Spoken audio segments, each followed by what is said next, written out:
So the first task in the job was actually to do the underpinning of just these two outside corners first. The reason?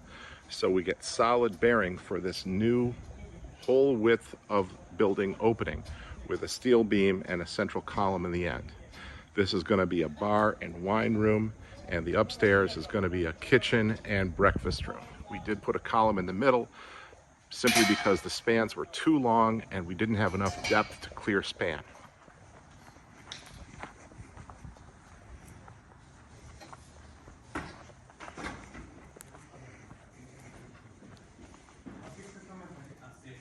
So we actually dug down more than 2 feet, really almost 3. The old floor level was actually about here. And this is a new concrete ledge or haunch that we poured all the way around the perimeter. We couldn't do a true underpin because that was going to be too expensive, and because of the weight and the exterior considerations, it was going to be too difficult. But we only lost about a foot of lateral distance in the basement with this technique. So here you see one of the original steel support columns. Now, we didn't even know this column was here because it was encased in structural clay tile and brick. But you can see it goes down to the original footing, and you see that the original footings have this wedding cake design. And that's pretty common in buildings that are 102, 150 years old. And they're poured concrete footings, not limestone, which they would have been, only about 20 or 30 years prior. But they are this wedding cake design, which spreads the load out a little bit more. The same wedding cake footing design extends on the original masonry center bearing wall.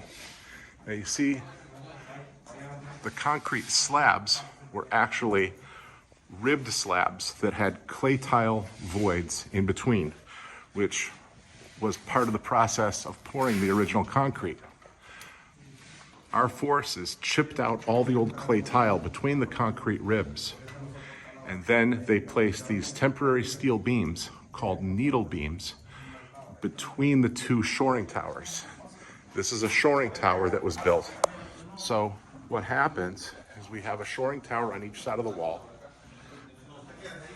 They put the needle beams across. They support the bearing wall on the inside of the home. And here, this wall will come down as soon as the needle pins are complete. Once that is down, we put in some new footings in the middle, put up new steel columns, and clear span a lot of these shorter openings with new steel beams.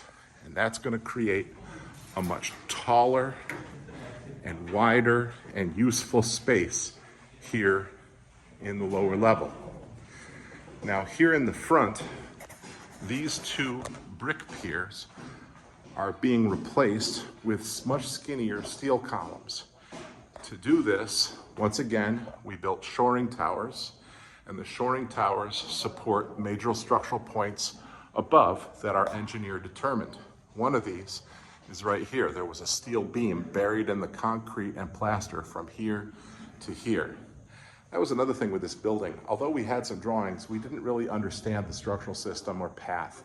And we literally had to chip this place apart to figure out where all the hidden beams and other force lines that supported the structure were really located.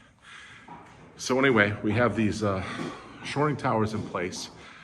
The columns are going to come down. We'll pour the new concrete footings in these locations, and the new steel columns, which are much skinnier than these brick piers, are going to go in place. Here in the back, you see another one of these wedding caked footings.